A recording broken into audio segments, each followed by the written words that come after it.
Hey guys, and welcome back to my channel. You with your girl L Davis, and as usual I'm giving you another review of Chance's One More Chance, okay, Zeus Network, a season 2 episode 7 investigate or instigate review. You have to forgive me right now. I'm a little like in a somber type of mode. I don't know if my menstruation cycle is about to hit.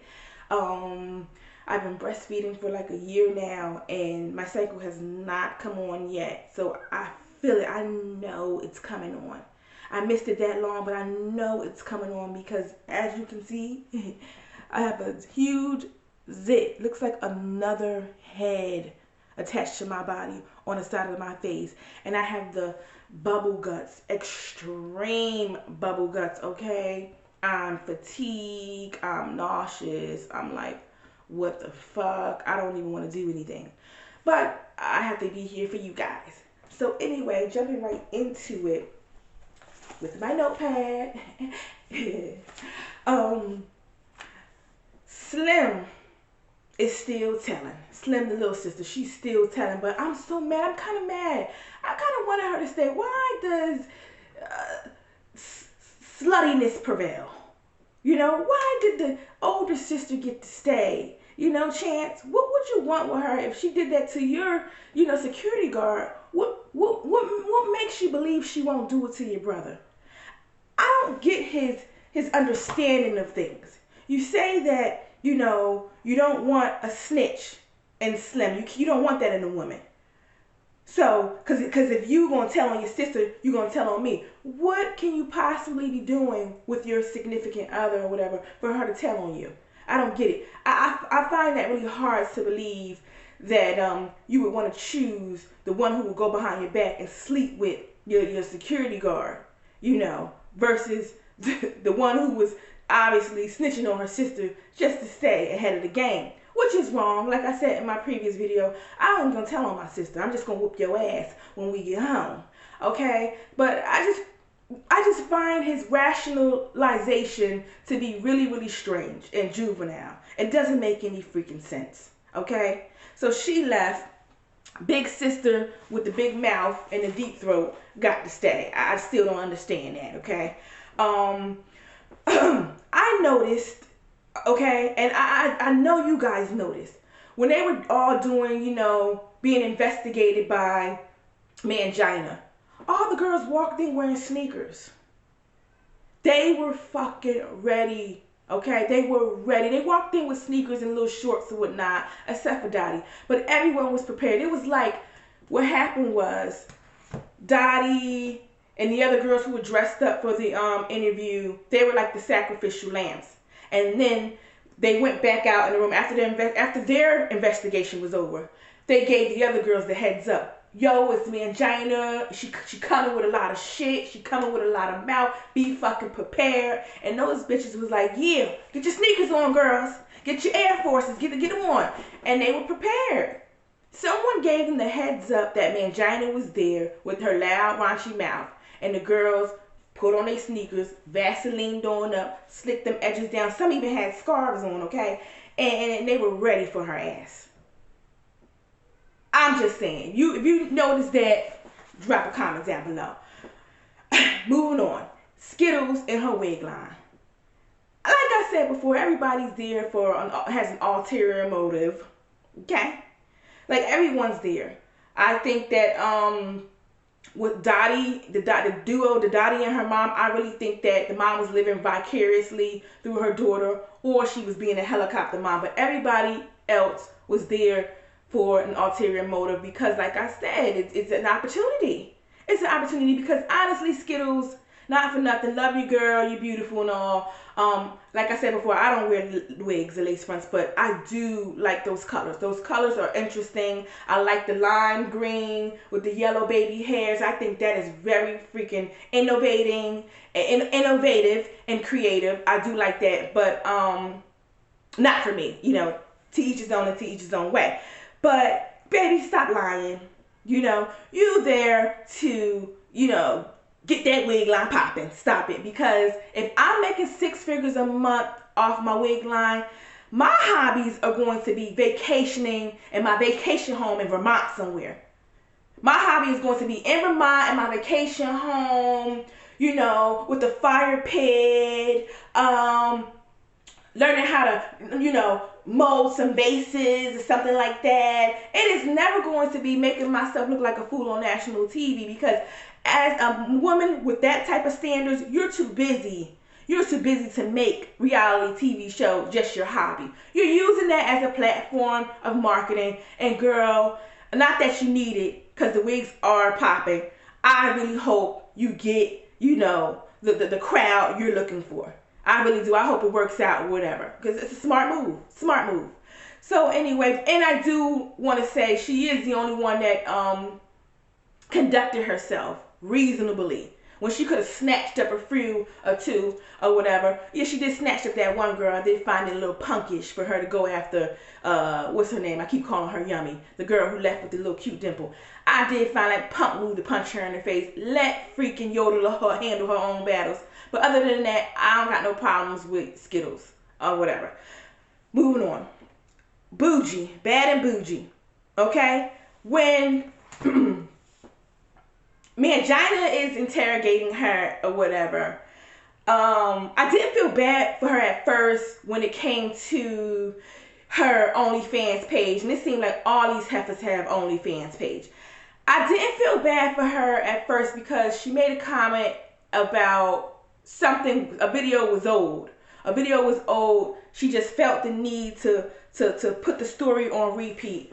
Girl, why would you do that? It sounds dubious as fuck. It sounds like a lie or whatever. Now, I'm not privy, or I don't understand how OnlyFans or Instagram works for that matter, but it sounds like putting your story on repeat to me, it just sounds a little dubious or whatever. But I do feel bad for her because, like I said before in my previous video, I'm not here to talk about nobody and their freaking kids. Kids are off limit to me.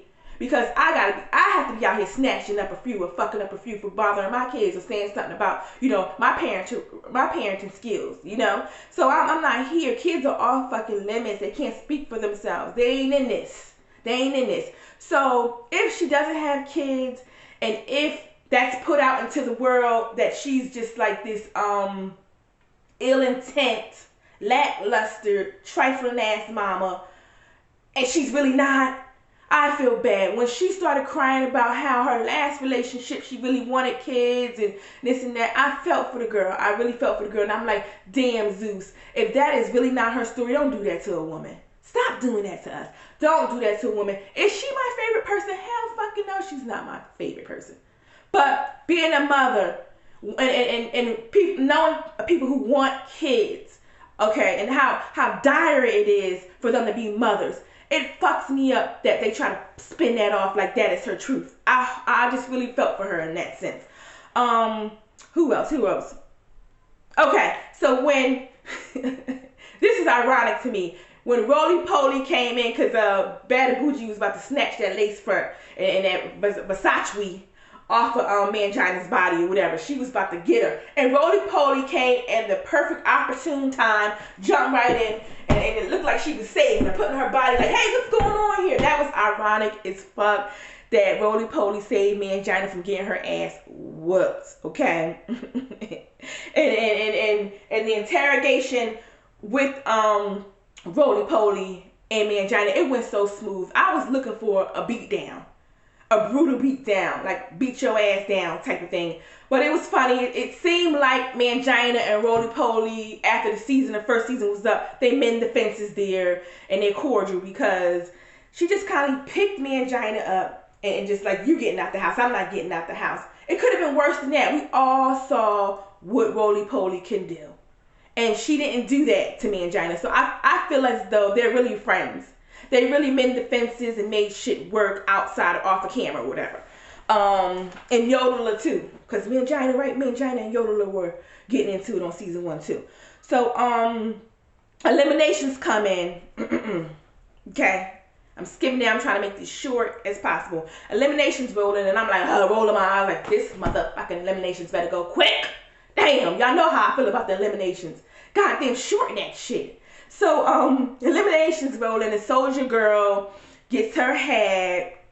She's not. She says she swears in the interview. She's like, she swears she's not going home because she's non-confrontational. No, bitch, you're not going home because you're fucking him. Okay, and that's what's keeping you in the loop. Okay, that's what's keeping you around is your cootie cat and everything else. That's why you're effing to stay to the top. I'm starting to believe that Yodel and Skittles is right. You're effing to get to the top, and that's a line that I'm not willing to cross. With somebody I don't know, someone who can't even take me to McDonald's and get me a hash brown, you know. So that's desperate to me. Desperate needs. When people desperate, they do desperate things, and that's the only reason why you in the clear is because you giving up that cooch. Smalls was eliminated. We talked about that. Boo hoo ooh hoo hoo wah wah. Rolly's outfit. What was that? That's my girl and all, and I love her look in the interview with the nice soft curls and the lavender type of patent leather thing she has on. Fits her, it fits her. But what the hell did she have on in Eliminations? It looked like, you remember that scene off of Fat Girls, and I'm not making a joke of this, I'm plus size too, but you remember the scene in Fat Girls when Monique couldn't get the dress to fit her, so she told the clerk, give me 2 of them bitches then. I'm going to make it work. It looked like Rolly took 2 outfits and tried to make it work the best of her abilities, and she made that split. Like, she manipulated the hell out of that split on the side. She cut that shit all the way up there, and it took the leftovers of the fabric and made a string and just tied it a piece right there. It didn't look right. Like I said, the only girl who could do it well was Tokyo. She looked immaculate as fuck, clean, nice, in her clothes. And she's plus size. These women need to take a tip from her. When you plus size, you can look sexy and revealing and all put together, you know? That outfit was just making my head freaking spin for the worst. What else? Bad and Bougie. What else? Dottie Bad and Bougie. We talked about Bad and Bougie. Dottie went home. Good. Hey, yes, go back to your mama, boo. Go back to your mama. She misses you. Okay, this is important to me. This is the last thing I want to talk about. This is really important to me. Every time I want chance to give Yoda a fucking Timberland boot, every time I want him to give her the Timberland boot, it's like she pulls me back in. Because you can hate Yoda or you can love her. It's like, I did like her on season 1. She looks completely different, not just the teeth. Something's going on where she looks completely different. She doesn't look like her vibrant self. On season 1, she was vibrant. When she took off her makeup and stuff and all that, she was gorgeous. Her story popped out and it stuck to me. She had a smile on her face all the time. Season 2, she's like Debbie Downer, always with the sad face going on. And I'm like, you gotta go, boo. It's too much going on. What the fuck you got going on? Go fix your shit at home or whatever. But when she opened her mouth and she articulated how something was happening, I be confused because they don't divulge that much behind the scenes. It's just they give you a little snippet and shit, and you left in the dark like, what the fuck happened? So apparently, Mangina exposed her on her Instagram or something. Somebody was supposed to be feeling on her cootie cat and all that. And she wanted to be honest about the shit. She was dealing with a crazy bipolar man. Somebody with a lot of depressional issues going on. And at first, it's still when she was telling her story, I wanted to say, shut the F up and get off this damn stage. But when she started talking about how you guys don't know what we deal with when it comes to these men. I can relate. We all can relate or whatever. You guys don't know what it's like to deal with someone with mental issues or just a plethora of fucking issues, okay? In dealing with the black man, point blank, period. And I felt for her because as a woman in a community where this shit is going around like it's the norm. Like, men are killing women. Women are being killed in my community. And the women are not protected at all. And it hurt my heart because very recently stuff has been going on where the woman is being killed by men or harmed by men or whatever. And who do we blame? Who do we look for help? You know? And I say that to say, we're not taught as women when we are growing up in the hands of our grandmothers, mothers, whatever, our cousins, aunties, whoever it may be, the court system, foster care. We're not taught to how to deal with men with mental issues. Mama never sits you down and say, boo, if you deal with men with bipolar, this is what you have to do. These are the steps. Mama never tells you that. We are taught how to cook. We are taught how to clean. We are taught how to do hair. We are taught grocery shopping, how to fold clothes. But mama never sits us down and says, when you're dealing with a man, okay, with a plethora of fucking mental issues, baby, this is what you need to do. They leave that part out. And I feel as though they leave the black woman out, point blank, period. And you can all go and say, oh, that's her fault for messing with that man or whatever. But when you live in a community where the chances of you getting a person without any problems at all, it's slim to fucking none. What can you do? Because a bipolar person needs love too.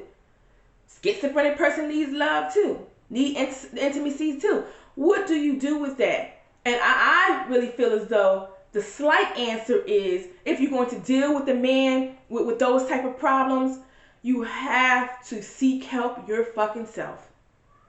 Stop always saying black people don't go to counseling. You have to seek help for your fucking self. You and that man, introduce him to counseling. You go too, because you need counseling on how to deal with a brother in that magnitude. Okay? You need help. You can't fix it. And when you feel as though you can't fix it, leave. And I ain't talking about leave the house, leave the fucking state. Because those men get real deadly. They get real deadly. It's proven they get deadly. I don't know. I think that people are not, dealing with this matter of a woman being victimized, because in our community, it's a lot of other shit going on. It's cops killing us. It's us killing us. It's putting food on the table. It's roaches and rats.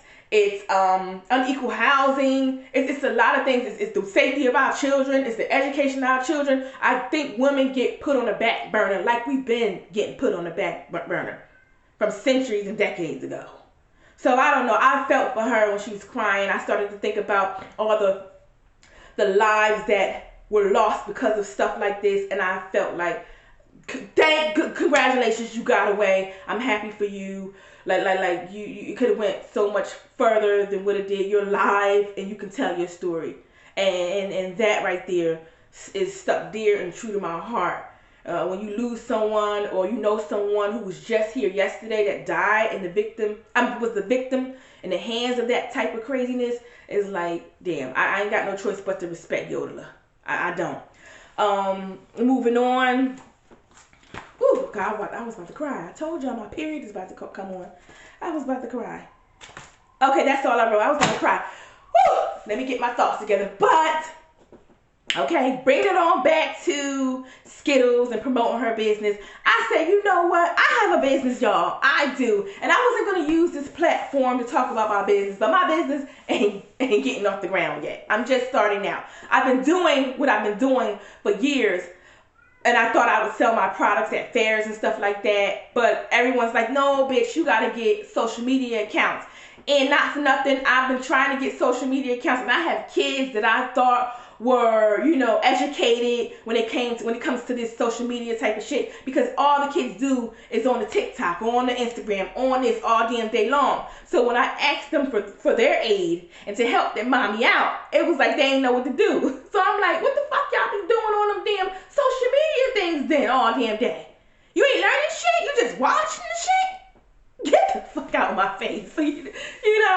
So, yes, I have a business called Over the Top Hair Bows, guys. Support. Go to my page, my business page. I'll leave the link down below. But basically, Over the Top is self-explanatory. I take tops, like soda tops, and I make hair bows out of them. And I got the idea from, I'm very Afrocentric. I got this idea from a tribe in Ethiopia called the Dasanic tribe. If you look at the tribe, they wear freaking anything from soda caps to Sims card. They make trash into nothing. They turn trash into absolutely the beautiest, finest things in life, and they put it in their hair. And I got the idea from them I have a few here. You can go to my page to look and inquire in depth about it. But I have them here. You can see they're made out of soda tops, and I just embellished them. And it takes a long time to get these things right. Yep, I got my pearls and petal ones. Okay, they come 2 in a pack. They're only $7. They're for thick hair, thin hair, you name it. I just wanted to do something different with hair bows. Hair bows have always been the same bally thing since I was J-High. And I just wanted to introduce something different and creative. And these ones are my favorite. You don't even always have to just put these in the kids' hair. Oh, hold on. You can use these for dreads. These are the ones that I started out with. As you can see, soda caps, designs. These are more Afrocentric. You can put these on dreads, locks, coils, okay? And they're made from just soda caps or whatever. And I coat them myself, so you don't even have to worry about, you know, you check. Because I know some people are like, those are soda caps. Like, aren't they going to cut my baby's hair out? No, they're coated and they're 100% safe. I also have the kawaii ones for those of you who kids love anime. Look, purple, pink, cute designs. Yep. I'm going to get me a Facebook page started with this. Yep, purple, cute. I love these ones. These are my favorite. They're like whipped cream, like. So anyway, yeah. So I have them, like I said, support. I'll drop the link down below. There's more styles on there. These scrunchie is made for thick hair. I have some for thin hair or whatever. They're packed nicely. I get my caps, not out the garbage. I get my caps from a legitimate company, a legitimate soda top company or whatever. For those of you who are worried if I'm getting shit out the garbage, no. But anyway, thanks for watching. You guys are the best. Thanks for those who are always consistently supporting me, liking or whatever, viewing. It means a lot. Thank you guys so much. Until next time, you've been watching your girl, Elle Davis.